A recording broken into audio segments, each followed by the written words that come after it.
বিকেলে ডক্টর কামাল হোসেনের বেলি রোডের বাসায় জাতীয় ঐক্যফ্রন্টের স্টিয়ারিং কমিটির নেতারা প্রায় ২ ঘণ্টা বৈঠক করেন।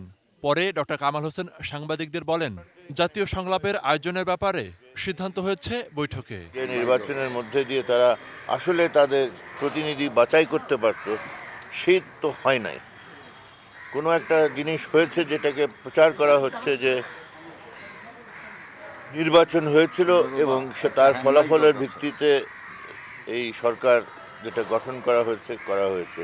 কর্মসূচির বিস্তারিত জানিয়ে বিএনপি মহাসচিব বলেন, পুনরায় একটি নিরপেক্ষ নির্বাচন অনুষ্ঠানের দাবি জানিয়েছে জাতীয় ঐক্যফ্রন্ট।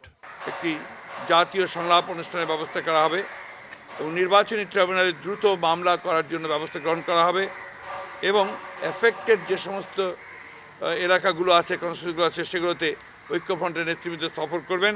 তবে জাতীয় সংলাপ কবে শুরু হবে সে বিষয়ে কোনো সময়সীমা জানানো হয়নি। জাতীয় ঐক্যফ্রন্টের স্টিয়ারিং কমিটি নিয়মিত বৈঠক করবে। এদিকে দুপুরে নয়াপল্টনে বিএনপির কেন্দ্রীয় কার্যালয়ে বিএনপি মহাসচিব মির্জা ফখরুল ইসলাম বলেন, গণতান্ত্রিক আন্দোলন অব্যাহত থাকবে। আমরা নির্বাচনের ফলাফল প্রত্যাখ্যান করেছি, পার্লামেন্ট গঠন প্রত্যাখ্যান করেছি এবং সরকার গঠন পুরোপুরিভাবে প্রত্যাখ্যান করেছি।